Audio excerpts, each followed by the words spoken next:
नमस्कार दोस्तों, मैं शुभम दुबे एमपी परीक्षा के ऑफिशियल यूट्यूब चैनल में आपका एक बार फिर से स्वागत करता हूं। आप सभी जानते हैं मध्य प्रदेश में कुछ वैकेंसी आना स्टार्ट हो चुकी है, वैकेंसियों का अनाउंसमेंट हो चुका है। तो जितने भी Madhya Pradesh police sub inspector की तैयारी कर रहे हैं, मतलब एमपीएसआई की तैयारी कर रहे हैं, वो बहुत समय से उस वैकेंसी का इंतजार कर रहे हैं। क्या वो वैकेंसी आएगी या वो वैकेंसी नहीं आएगी। तो आज हम इस वीडियो के माध्यम से ये जानेंगे कि क्या उम्मीद है हमें वैकेंसी आने की, साथ में तैयारी करना है तो कैसे करना है। आज हम पूरा ओवरव्यू इस एमपीएसआई का देखेंगे कि एमपीएसआई में क्या आता है, कैसे आता है, किस पोस्ट के लिए आप कितनी वैकेंसी आपके सामने आ सकती है, साथ ही में कितनी पोस्ट पहले आई थी, कितने बच्चों को सिलेक्शन हुआ था, कितनी पोस्ट में क्या क्या पोस्ट है आपको आप कर सकते हैं, उसमें किस प्रकार का पेपर होता है, उसकी एग्जाम पैटर्न क्या है। हम कुछ पॉइंट्स हैं इंपॉर्टेंट, उस पर पूरी डिस्कशन करेंगे एमपीएसआई को लेकर। तो आप इस वीडियो के अंत तक बने रहिए ताकि आप एमपीएसआई के बारे में जितनी चीजें वो जान पाए, आप पढ़ाई करने का तरीका सीख पाए कि एमपीएसआई को निकाला कैसे जाता है, और साथ में इतने कॉम्पिटिशन में आप अपने नंबर कैसे अच्छे प्राप्त कर सकते हैं। तो चलिए स्टार्ट करते हैं वीडियो। आपके सामने लिखा हुआ है एमपीएसआई सब इंस्पेक्टर, मतलब एमपी पुलिस सब इंस्पेक्टर। अब एमपी पुलिस सब इंस्पेक्टर की यदि मैं बात करता हूं तो सबसे पहले बात जो दिमाग में आती है जॉब प्रोफाइल की। आप क्या बनने जा रहे हैं, आप पुलिस में भर्ती होने जा रहे हैं, आप सब इंस्पेक्टर, मतलब आप 2 स्टार लेने जा रहे हैं। इसमें कितने स्टार लगते हैं, 2 स्टार आपके कंधों पे लगते हैं। तो आप 2 स्टार प्राप्त करने जा रहे हैं पुलिस की। तो हम पूरे पॉइंट्स को देखेंगे कि आपको पुलिस सब इंस्पेक्टर 2 स्टार प्राप्त करने के लिए क्या क्या रिक्वायरमेंट है। तो चलिए स्टार्ट करते हैं उन पॉइंट्स से जिस पॉइंट को पे हमें डिस्कशन करना है। तो चलिए दोस्तों, अब मैंने आपके सामने कुछ पॉइंट्स लिखे हुए हैं, आपको बोर्ड पे पॉइंट्स दिख सकते हैं जिस पे हम आज डिस्कशन करेंगे, और उन पॉइंट्स से आपको कैसे हेल्प मिल सकती है। हम पूरा डिटेल में देखेंगे कि सबसे पहले जॉब प्रोफाइल क्या है एमपीएसआई की, उसके बाद posting in respect of uniform, मतलब आप यदि यूनिफॉर्म पहनते हैं तो आपकी कितनी रिस्पेक्ट होती है और क्या क्या चीजें हैं उसमें और आपको देखने को मिलेगी। साथ में एक्सपेक्टेड एग्जाम इन ईयर 2020 और 21, क्या एग्जाम आएगी तो कब तक आने की संभावना है, हम ये भी देखेंगे। Year wise vacancy in previous year and expected vacancy इन 20 और 21, मतलब इन ईयर में कितनी वैकेंसी आ सकती है, हम इस पे भी बात करेंगे। एग्जाम पैटर्न की बात करेंगे, पूरे एग्जाम पैटर्न हम देखेंगे कैसे एग्जाम होती है, कैसे आपका सिलेक्शन होता है। उसके बाद हम सिलेबस की बात करेंगे कि सिलेबस क्या क्या होता है आपके पेपर में। उसके बाद हम स्ट्रेटेजी की बात करेंगे कि आपको कैसे प्रिपरेशन करना चाहिए। थोड़ी बहुत बुक लिस्ट भी देखेंगे कि हम क्या क्या बुक से क्या क्या पढ़ सकते हैं। साथ में हम बात करेंगे अब क्या करें, जो सबसे इंपॉर्टेंट पॉइंट है, अब क्या करें इस एग्जाम के लिए। तो ये वीडियो लाने का जो हमारा मेन मकसद है वो ये है कि जो एमपीएसआई की तैयारी कर रहे हैं वो बिल्कुल डिमोटिवेट ना हो। एग्जाम आ सकती है, बिल्कुल आ सकती है, और उम्मीद ना तोड़े, और साथ में आप दूसरी चीजें भी कर सकते हैं, हम उस पर भी बात करेंगे। चलिए, तो पहले पॉइंट पे हम बात करते हैं वो है जॉब प्रोफाइल। अब जॉब प्रोफाइल क्या है, तो वो आपकी है Madhya Pradesh police sub inspector की। आप क्या बोल रहे हैं, यहाँ पर इंस्पेक्टर लगा रहे हैं आप अपने आगे, मतलब 2 स्टार आप अपने शोल्डर पे लगाएंगे। क्या आपको लगता है कि अब ये बनने के बाद आपको कभी भी ऐसा फील होगा कि मैं किस जॉब में आ गया? नहीं होगा बिल्कुल भी, क्योंकि आप बहुत मेहनत से बनते हैं पुलिस सब इंस्पेक्टर। आपकी जॉब प्रोफाइल बहुत ही सम्मानजनक होती है आपके सोसाइटी में, आपके रहने वालों में, आपके परिवार में, आप जहाँ भी रह रहे हैं और आप जिसके सामने भी यूनिफॉर्म में जाते हैं तो आपकी बहुत रिस्पेक्ट होती है। तो ये पोस्टिंग एंड रिस्पेक्ट की भी हमने बात की कि एक तो आप यदि पोस्टेड होते हैं यूनिफॉर्म में तो यूनिफॉर्म की अपने आप में एक बहुत वैल्यू है। वो कोई सी भी यूनिफॉर्म हो, वो चाहे आर्मी की यूनिफॉर्म हो, पुलिस की यूनिफॉर्म हो, ट्रैफिक पुलिस की यूनिफॉर्म हो या कांस्टेबल, यूनिफॉर्म एक बहुत ही सम्मानजनक चीज होती है, क्योंकि आपको पता है यूनिफॉर्म पहनने में काफी मेहनत लगती है और जो यूनिफॉर्म पहना रहता है उसकी वैल्यू भी उतनी होती है। यूनिफॉर्म वाले को कभी ये नहीं बताना पड़ता है कि आप क्या करते हैं, आप क्या कर रहे हैं। सबसे बड़ी बात, यदि आप कोई भी प्राइवेट जॉब करते हैं, यदि आप कोई भी जॉब कर रहे हैं बड़ी से बड़ी किसी गवर्नमेंट ऑफिस में जहां पर यूनिफॉर्म नहीं है, आप कुछ भी कर रहे हैं, तो वहां आपसे लोग जब आप मिलोगे तो पूछते जरूर है कि सर आप क्या करते हैं, आप कहाँ काम करते हैं, आप क्या करते हैं। लेकिन यदि आपने यूनिफॉर्म पहन रखी है तो आपसे कोई नहीं पूछेगा कि आप करते क्या। यदि आपने आर्मी की यूनिफॉर्म पहन रखी है तो इंसान आपको देख के सैल्यूट मार देगा, यदि पुलिस की पहनी है तो आपको सैल्यूट मारेगा, और आपसे कभी ये नहीं पूछेगा कि आप क्या करते हैं, आप कहाँ पोस्टेड है। आप कहाँ पोस्टेड है तो आप पुलिस में पोस्टेड है, आप आर्मी में पोस्टेड है, क्योंकि ये चीज़ पाने में बहुत मेहनत लगती है। कोई भी पुलिस की वैकेंसी, कोई भी डिफेंस सेक्टर का, यदि कोई भी चीज़ हो, पुलिस हो, आर्मी हो, एयरफोर्स हो, नेवी हो, जो भी जितनी भी चीज़ें होती है, कहीं की भी पुलिस हो, उसको प्राप्त करने में आपको ज़्यादा मेहनत करना पड़ती है as compared to other exam. ये आपको पता होना चाहिए, क्योंकि यहाँ पर फिजिकली भी स्ट्रॉन्ग होना बहुत ज़रूरी होता है। हम उस पर भी आगे बात करेंगे। चलिए, अब एक्सपेक्टेड एग्जाम इन ईयर 2021 ये हमने क्यों लिखा हुआ है? क्या अभी भी बहुत सारे बच्चों के मन में डाउट है कि एग्जाम आएगी? देखो, डाउट तो हमें भी है और डाउट सबको है, लेकिन उम्मीदें बिल्कुल लगा सकते हो आप, क्योंकि अभी सब ग्रुप 2 की वैकेंसी आई, उसके बाद जेल प्रहरी की आई, उसके बाद कांस्टेबल की आई। तो एमपी बिल्कुल तैयार है, एमपी सरकार शायद तैयारी कर चुके हैं कि उन्हें सब इंस्पेक्टर ही भर्ती करना है, क्योंकि बहुत सारी पोस्ट खाली है और काफ़ी लंबे समय 2017 के बाद हमें कोई वैकेंसी देखने को नहीं मिली है। तो 2017 से 2020 आज 3 साल पूरे होने आ गए, तो अभी तक सब इंस्पेक्टर की वैकेंसी नहीं आई है। तो इसका मतलब अब उन्हें लाना पड़ेगी, क्योंकि उन्हें शो करना है, क्योंकि इस समय तक पोस्ट भी खाली हुई होगी, तो सब इंस्पेक्टर की उन्हें भर्ती करना पड़ेगी। और इस समय वो शायद ले ही आएंगे, क्योंकि ऐसा लगता है, क्योंकि अभी बहुत सारी वैकेंसी आपके सामने आई है, तो सब इंस्पेक्टर की वैकेंसी भी आएगी। जहां तक है कंफर्म है कि 2021 में आपको वैकेंसी देखने को मिल सकती है, उसका नोटिफिकेशन जल्द से जल्द आउट हो सकता है। तो आपको उम्मीदें बिल्कुल कायम रखना। आप सब मिलकर यदि पॉजिटिव सोचोगे तो आपके साथ पॉजिटिव होने के पूरे चांसेस है। अब ईयर वाइज वैकेंसी की बात करते हैं तो प्रीवियस आपको पता है 2017 में हमने पेपर दिया था। 2017 में जो वैकेंसी थी वो 611 पोस्ट पे भर्ती हुई थी। ठीक है, टोटल पोस्ट जो थी वो कितनी थी? 611 पोस्ट पे भर्ती हुई थी। तो अब इससे आपको क्या समझ में आता है कि एक्सपेक्टेड वैकेंसी की यदि बात करूं मैं, तो ये हो सकती है 1000 के आसपास, क्योंकि बहुत लंबे समय के बाद वैकेंसी आएगी, उन्हें ज़्यादा पोस्ट निकालना पड़ेगी, तो इतनी लगभग भर्ती हो सकती है। हम इतनी उम्मीद लेके चले कि हमें 800 प्लस पोस्ट हमें देखने को मिलेगी इस बार एसआई में। ये आप मान के रख लीजिए कि इतनी पोस्ट आने वाली है। अब उसके बाद हम बात करते हैं एग्जाम पैटर्न की। ये सबसे इंपॉर्टेंट है, इसको काफी बार से बच्चे इसका इंतजार कर रहे होंगे कि एग्जाम पैटर्न हमें कैसे पढ़ना है, क्या करना है, एग्जाम पैटर्न क्या क्या होगा। तो हम एग्जाम पैटर्न को अच्छे डिटेल में डिस्कस करेंगे। ठीक है, ठीक है। तो एग्जाम पैटर्न की बात करेंगे। हम किसकी बात करेंगे आज? हम एग्जाम पैटर्न को हम अच्छे डिटेल में इस चीज को हम समझने जा रहे हैं। एग्जाम पैटर्न क्या क्या है पुलिस का। सबसे पहले तो आप सभी को पता होगा कि इसमें नॉन टेक वाला पेपर होता है और एक टेक वाला पेपर होता है। मतलब एक टेक्निकल होता है और एक नॉन टेक्निकल पेपर होता है। इसमें 2 पेपर होते हैं। इसमें आज बच्चों को डाउट है कि टेक्निकल कौन दे सकता है और टेक्निकल में क्या क्या पूछा जाता है और टेक्निकल किस पोस्ट के लिए होता है, तो हम ये भी डिस्कस करेंगे। सबसे पहले हम बात करते हैं एग्जाम पैटर्न की। तो आपको पता है इन 2 फेज में आपको एग्जाम निकालना है। कौन कौन से हैं वो 2 फेज? सबसे पहले आपको रिटन एग्जाम क्लियर करना पड़ेगी, उसके बाद आपको फिजिकल एग्जाम क्लियर करना पड़ेगी। तो ये 2 एग्जाम क्लियर करने के बाद आप बनते हैं एसआई, क्योंकि पुलिस की जॉब है, आपको फिजिकल देना पड़ेगा। तो हम इन दोनों पे डिस्कशन करेंगे। मतलब आपके लिए जितना इंपॉर्टेंट रिटन है उतना ही इंपॉर्टेंट फिजिकल है। यहाँ पर बच्चे क्या करते हैं, रिटन की तो काफी अच्छी तैयारी कर लेते हैं, लेकिन फिजिकल में रह जाते हैं इतनी मेहनत करने के बाद। तो अब क्या करना है, आपको रिटन भी देखना है और आपको फिजिकल भी देखना है इसमें, तब जाके आप एसआई की वर्दी बिल्कुल पहनेंगे।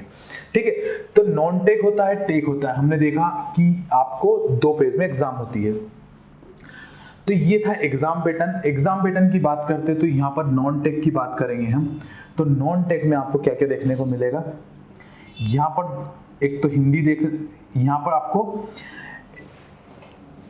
200 मार्क्स का पेपर मिलेगा, जिसमें 200 क्वेश्चन पूछे जाएंगे।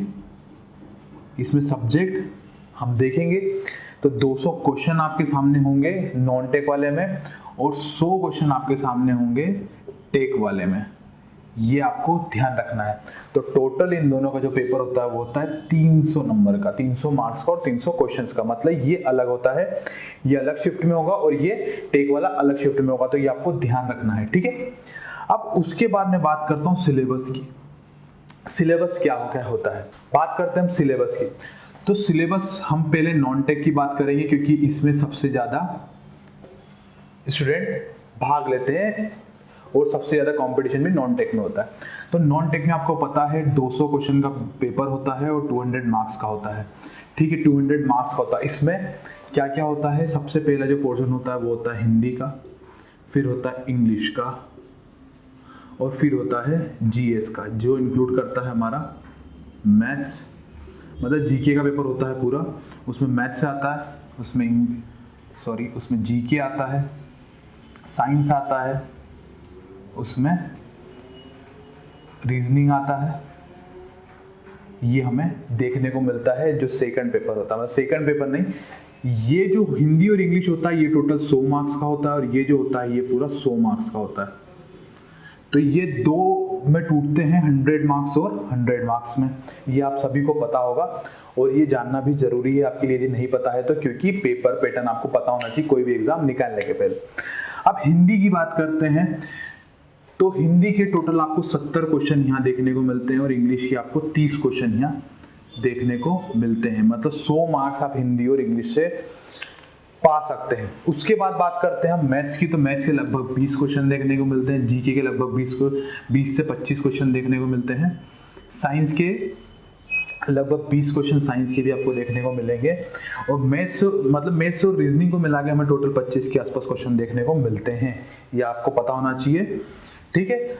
और आपको जो जीके होता है वो थोड़े से आपको ज्यादा क्वेश्चन देखने को मिलेंगे, प्लस एमपी जीके भी इसमें इंक्लूड होगा। तो ये हमारा पेपर पैटर्न था, मतलब ये एकदम फिक्स नहीं होता कि किसके कितने क्वेश्चन होंगे, पर लगभग इतने क्वेश्चन आपको देखने को मिलेंगे। 100 मार्क्स में आप इन सबको डिवाइड कर सकते हो, लगभग आपको हर में से 20, 18, 19, 17, 15 इस प्रकार के क्वेश्चन आपको इसमें देखने को मिलेंगे इन सब्जेक्ट्स में से, ठीक है। इसमें कुछ कंप्यूटर के क्वेश्चन भी आ जाते हैं, सरल वाले बेसिक कंप्यूटर के क्वेश्चन भी आपको देखने को मिल जाते हैं एमपीएसआई में। तो ये था पूरा पेपर पैटर्न, ये हमने पेपर पैटर्न हमने देखा, ये था सिलेबस, जो सिलेबस आपको एग्जाम में देखने को मिलेगा। अब मैं टेक की बात करता हूँ, टेक्निकल वाले पेपर की बात करता हूँ। टेक्निकल वाले पेपर की बात करता हूँ, तो टेक्निकल में क्या क्या होता है, टेक्निकल में आपको मैथ्स पूछा जाएगा, आपको केमिस्ट्री पूछी जाएगी, और आपको फिजिक्स पूछी जाएगी। ये 3 आपको पूछे जाते हैं 100 मार्क्स के। ये 11th और 12th लेवल के 10+2 लेवल के यहाँ पर मैथ्स पूछा जाएगा, 10+2 लेवल का केमिस्ट्री पूछा जाएगा, 10+2 लेवल का फिजिक्स पूछा जाएगा। मतलब इनका लेवल अच्छा होता है। टेक्निकल समझ सकते हो आप, टेक्निकल वर्ड यूज किया गया, मतलब टेक्निकल टाइप के क्वेश्चन आपको यहाँ देखने को मिलेंगे, अच्छे क्वेश्चन आपको यहाँ पर देखने को मिलते हैं। तो मैथ्स के 34 क्वेश्चन देखने को मिलते हैं, फिजिक्स के 33 देखने को मिलते हैं, और केमिस्ट्री के 33, मतलब ये 3 के टोटल मिला के 100 क्वेश्चन आपको देखने को मिलेंगे पेपर में, अच्छे लेवल के क्वेश्चन होते हैं, ठीक है। ये टेक्निकल जो जिन्होंने ग्रेजुएशन करा है वो टेक्निकल के लिए अप्लाई कर सकते हैं, ठीक है। तो ये बात हुई हमारे सिलेबस को लेकर, सिलेबस के अकॉर्डिंग ये पूरा पेपर होता है। तो आपका जो टोटल पेपर होता है वो 200 मार्क्स का होता है नॉन टेक वाला, और 100 मार्क्स का होता है टेक्निकल वाला, ठीक है। ये आप देख सकते हैं। अब जो हम सबसे इंपॉर्टेंट बात करने जा रहे हैं कि एमपीएसआई की तैयारी कैसे करें, जो प्रिपरेशन स्ट्रेटेजी होती है हमारी उसको कैसे बनाए ताकि हम एमपीएसआई क्लियर कर पाए, ये सबसे इंपॉर्टेंट है आपके लिए इस वीडियो में देखना, क्योंकि अभी बहुत सारे बच्चे डिमोटिवेट होकर बैठे हैं। आपको पता है यहाँ पर जो सबसे स्कोरिंग सब्जेक्ट है वो है हिंदी। जो सबसे पहले यदि स्ट्रेटेजी का मैं भाग बताऊंगा, सबसे पहले एग्जाम निकालना है तो इस चीज़ को मजबूत कर लीजिए। इसमें मतलब मिनिमम 60+ मार्क्स लाना कंपलसरी है। जो 60+ मार्क्स लाता है वो अच्छा स्कोर माना जाता है हिंदी में, क्योंकि हिंदी में बच्चे 65 के ऊपर मार्क्स भी लाते हैं, क्योंकि हिंदी बच्चे को अच्छी होती है। तो 60 मार्क्स आप यहाँ से ले आओगे। आपके पास इंग्लिश है, इंग्लिश के 30 नंबर है, 30 में से मिनिमम 20 मार्क्स लाने की कोशिश करिए आप। मिनिमम 20 मार्क्स बोल रहा हूँ मैं, मैक्सिमम आप जितने ला सकते हैं। तो ये दोनों मिला के आप 80 मार्क्स तो यहीं से ला सकते हो। तो आप हिंदी तैयार करना अच्छे से स्टार्ट कर दीजिए। हिंदी के लिए आप लुसेंट बुक प्रीफर कर लीजिए, ठीक है। लुसेंट आप बहुत अच्छे से पढ़ लीजिए, उसमें एक एक डाउट क्लियर कर लीजिए, उससे आपके मार्क्स अच्छे ला सकते हो हिंदी में। इंग्लिश की बात करता हूँ, इंग्लिश के लिए कोई भी ग्रामर की बुक उठा लीजिए और प्रीवियस ईयर क्वेश्चन देख लीजिए किस लेवल के आते हैं, उस हिसाब से आप एक बुक उठा के इंग्लिश की अच्छे से तैयारी कर सकते हैं, क्योंकि इंग्लिश ग्रामर की बहुत बुक मार्केट में अवेलेबल है। कोई सी भी एक बुक ला के आप अच्छे से इंग्लिश के क्वेश्चन की प्रैक्टिस कर सकते हो और इंग्लिश में अपने मार्क अच्छे स्कोर कर सकते हो, क्योंकि इंग्लिश ज़्यादा लेवल वाली नहीं आती, इंग्लिश बहुत सिंपल पूछी जाती है एमपीएसआई में। उसके बाद आपके पास 100 क्वेश्चन है, 100 मार्क्स है, आपने 80 मार्क्स तो यहाँ से स्कोर कर दिए। आपके पास 100 मार्क्स है जिसमें आपके पास जीके है, जीके में भी एमपी जीके है, ठीक है, एमपी जीके प्लस जो अदर स्टेट जीके होता है, जो भी जीके होता है जिसमें ज्योग्राफी, हिस्ट्री, पॉलिटी सब कुछ आता है, वो सब कुछ हमें जीके में देखने को मिलेगा। तो जीके में आप स्कोर कर सकते हैं, साथ में आप मैथ्स में पूरा स्कोर करने की कोशिश करिए। ठीक है, मैथ्स में पूरा करने की स्कोर करिए। साथ में आपके पास क्या है, रीजनिंग है। रीजनिंग में आप अच्छा खासा स्कोर कर सकते हैं। इसमें आप पूरे में से पूरे मार्क्स लाने की कोशिश करिए, क्योंकि बिल्कुल सिंपल मैथ्स आता है, सिंपल रीजनिंग आती है, टफ कुछ नहीं आता है। इसमें आप पूरा पूरा स्कोर कर सकते हैं। आप इसमें दोनों मिला के एटलीस्ट 20 मार्क्स स्कोर करिए, क्योंकि आपको ऐसे ही यदि निकालना है तो आपको 170 मार्क्स प्लस चाहिए। ये बात आप बिल्कुल अच्छे से ध्यान रख लीजिए। ये मैं बिल्कुल बोल रहा हूँ, सबके लिए बोल रहा हूँ, 170 तो मिनिमम मार्क्स आपको चाहिए यदि आपको फिजिकल में जाना है तो। ठीक है, तो ये आपको पता होना चाहिए। ये तो मैं मिनिमम बोल रहा हूँ, मैक्सिमम बच्चे 180 प्लस भी लाते हैं, तो ये अच्छा स्कोर माना जाता है कि आप एमपीएसआई को की जो मेरिट लिस्ट बनती है उसमें आ जाएंगे। तो रीजनिंग में आप अच्छा स्कोर कर सकते हैं। साथ में आपके पास जो है साइंस बहुत बेसिक पूछा जाता है। ठीक है, साइंस बेसिक पूछा जाता है। इसमें आपको क्या करना है, 5वीं से लेकर 10वीं तक की जितनी भी एग्जाम होती है जिसमें ज़्यादा डिफिकल्ट साइंस नहीं पूछा जाता है, उसकी तैयारी के लिए सबसे बेस्ट है ये बुक। मतलब 5वीं से 10 तक की एनसीईआरटी आप कंप्लीट कर लीजिए, आपका साइंस कंप्लीट हो जाएगा। ठीक है, तो ये था तरीका हमारा इन पेपर को देखने का कि आपको पढ़ना कैसे है। तो बिल्कुल इस तरीके से आप पढ़ना स्टार्ट कर दीजिए। सबसे पहले जो आपका सबसे इंपॉर्टेंट सब्जेक्ट है हिंदी, उसे कंप्लीट कर लीजिए, क्योंकि हिंदी 70 मार्क्स की आती है, जो कि काफ़ी अच्छा स्कोर दिलाने में आपकी बहुत बहुत मदद करेगी। ठीक है, अब यदि मैं बुक लिस्ट की बात करता हूं तो साइंस के लिए तो मैंने आपको बता ही दिया कि एनसीईआरटी से आप पढ़ लीजिए, बेसिक पढ़ना है आपको और आपकी साइंस कंप्लीट हो जाएगी। रीजनिंग के लिए आप कोई भी किरण की बुक ले सकते हैं, आर एस अग्रवाल ले सकते हैं, आपके लिए जितनी ज़्यादा क्वेश्चन की प्रैक्टिस है, क्योंकि रीजनिंग पूरा प्रैक्टिस का खेल है।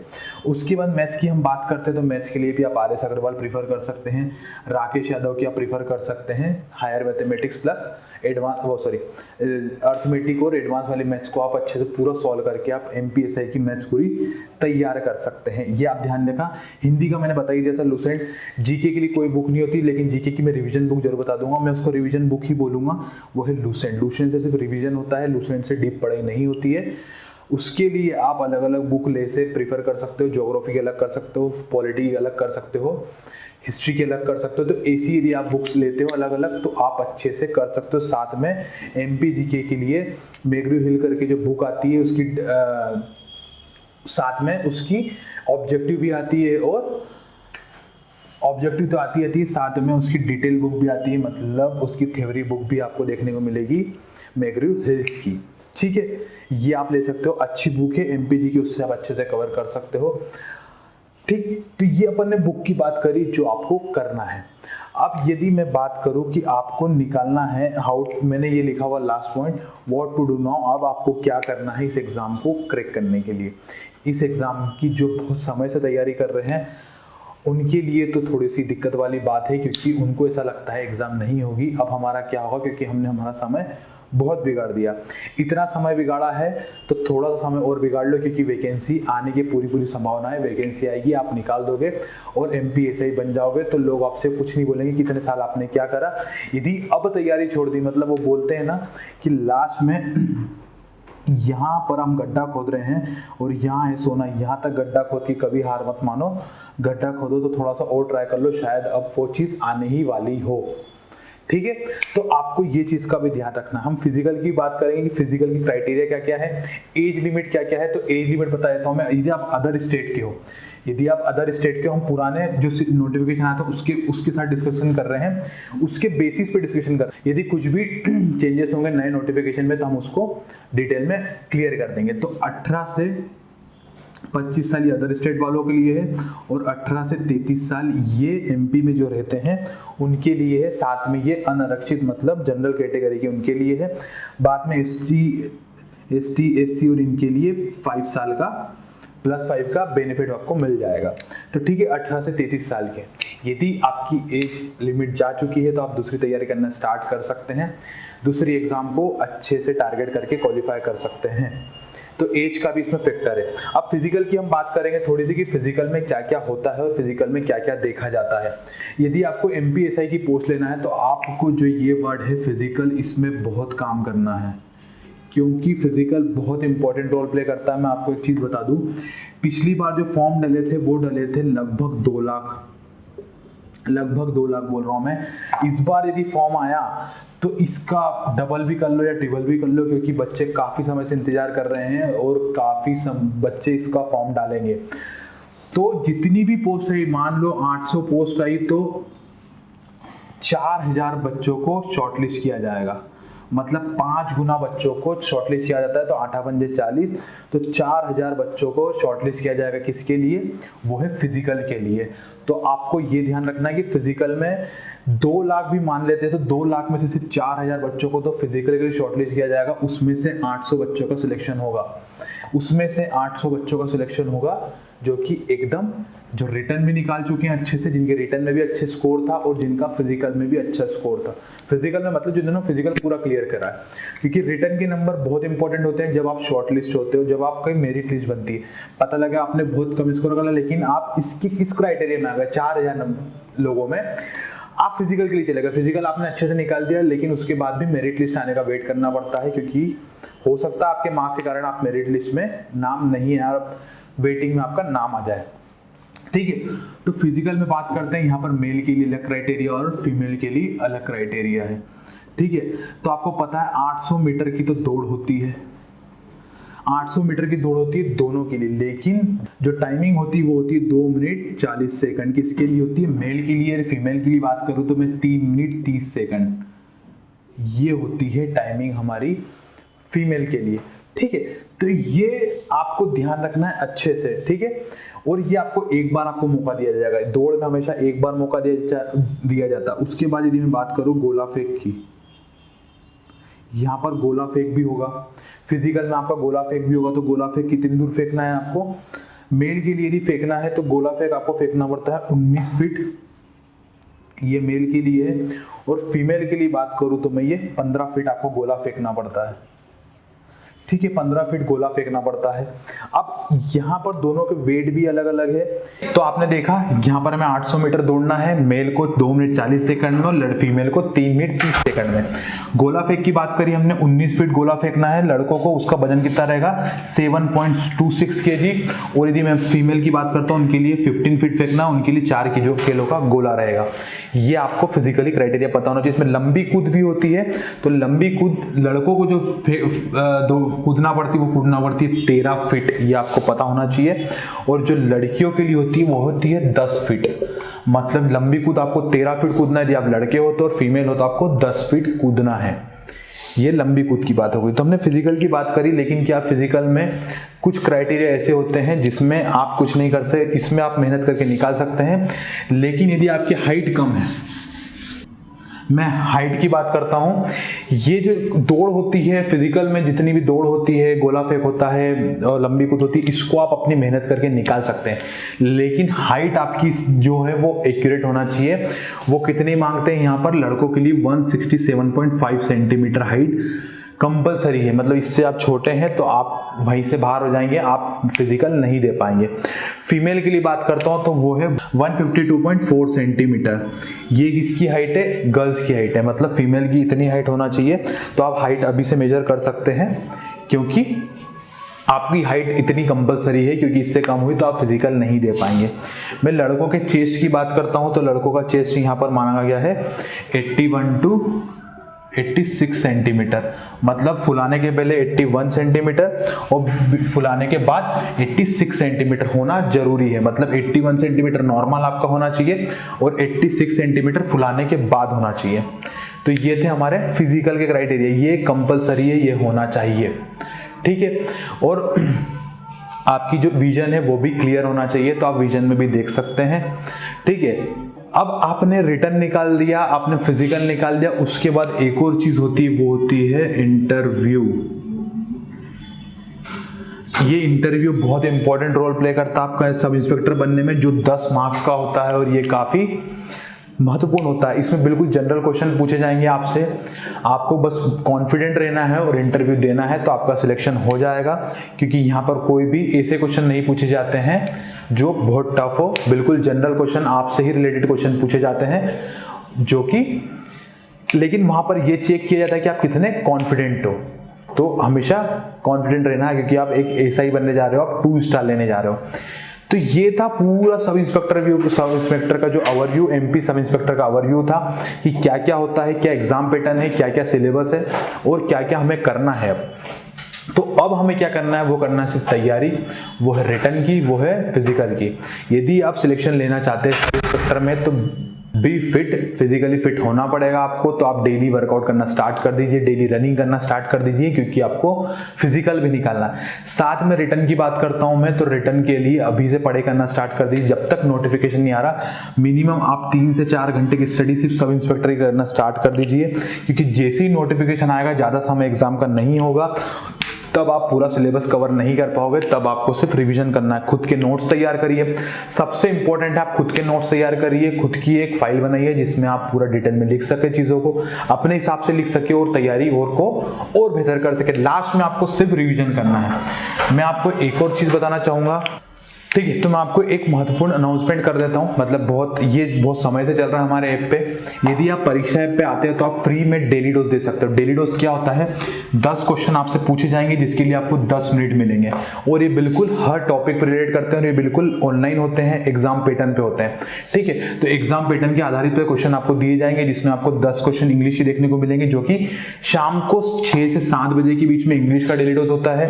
1 घंटे का लाइव रहता है, वो 1 घंटे के बीच में आप कभी भी टेस्ट को दे सकते हैं। इंग्लिश हिंदी होता है 5 से 6 दोपहर, मतलब शाम को 5 से 6 बजे हिंदी का डेली डोज होता है। 4 से 5 हमारा शाम को साइंस का होता है। सुबह 11 से 12 रीजनिंग का होता है, और 10 से 11 हमारा जनरल नॉलेज का डेली डोज होता है। तो ये आप बिल्कुल दे सकते हैं हमारे ऐप पे आके, और ये फ्री ऑफ कॉस्ट है, इसकी आप कोई भी चार्ज नहीं है। तो इसको देने से आपका फायदा क्या होगा, आपकी डेली 10 क्वेश्चन की प्रैक्टिस होगी। यदि आपने 30 दिन तक दे दिया तो 300 क्वेश्चन की, और 3 महीने तक दे दिया तो आपके 900 क्वेश्चन की प्रैक्टिस सिर्फ फ्री में हो जाएगी इन डेली डोज के माध्यम से। साथ में 50 FLT आपको दिए जा रहे हैं, जो फुल लेंथ टेस्ट होते हैं। वो टेस्ट सीरीज आप खरीद सकते हैं, जो बिल्कुल एग्जैक्ट पैटर्न पे आधारित होती है, जो एग्जाम में पूछे जाएंगे। सेम क्वेश्चन आपसे पूछे जाते हैं, बिल्कुल उसी पैटर्न में एग्जाम ले जाता है, वही टाइमिंग होता है, वही मार्किंग स्कीम होती है। मैं मार्किंग स्कीम की बात कर रहा हूं तो MPSC में +1 और -0 होता है, तो आप पूरे क्वेश्चन अटेम्प्ट कर सकते हैं पेपर में। तो ये आपको बिल्कुल टेंशन लेने की जरूरत नहीं है, आपके वहां पर मार्क्स नहीं कटेंगे। ठीक है, तो ये डेली डोज की बात हुई। और FLT की बता दी मैंने फुल लेंथ टेस्ट की, जिसमें आपको 50 पूरे टेस्ट दिए जा रहे हैं, सेम 200 क्वेश्चन के पेपर पे आधारित, जो कि मेन एग्जाम में पूछे जाते हैं। तो धन्यवाद दोस्तों, इस वीडियो में इतना ही। मैं आपसे सिर्फ यही बताना चाहूंगा कि MPSI की तैयारी करते रहिए, क्योंकि लास्ट का समय है, 2021 में एग्जाम आ सकती है बिल्कुल। और साथ में यदि आप MPSI के लिए क्वालिफाई नहीं कर पा रहे हो, मतलब आपकी एज निकल चुकी है, तो आप कोई और एग्जाम टारगेट कर सकते हैं जो डिफेंस रिलेटेड नहीं हो, और अपनी तैयारी को बेहतर करके वो एग्जाम निकाल सकते हैं। तो डिमोटिवेट ना हो, आपने इतनी समय मेहनत करी है किसी एग्जाम के लिए, तो आपकी वो मेहनत कहीं और जरूर काम आएगी। तो आपकी मेहनत को बिल्कुल नहीं छोड़ना है। यदि आपने मेहनत करी है तो कोई ना कोई एग्जाम आप निकाल के क्वालिफाई कर जाओगे और कोई अच्छी पोस्ट पा लोगे। तो धन्यवाद दोस्तों, इस वीडियो में इतना ही। इस वीडियो को लाइक कीजिए, अपने दोस्तों से शेयर कीजिए और चैनल को सब्सक्राइब कीजिए। दोस्तों ऐसी और वीडियोस के लिए अभी सब्सक्राइब कीजिए MP परीक्षा चैनल को, और बेल आइकन दबाना ना भूलें। और अगर आप किसी भी एग्ज़ाम की तैयारी कर रहे हैं तो अभी डाउनलोड करें परीक्षा ऐप।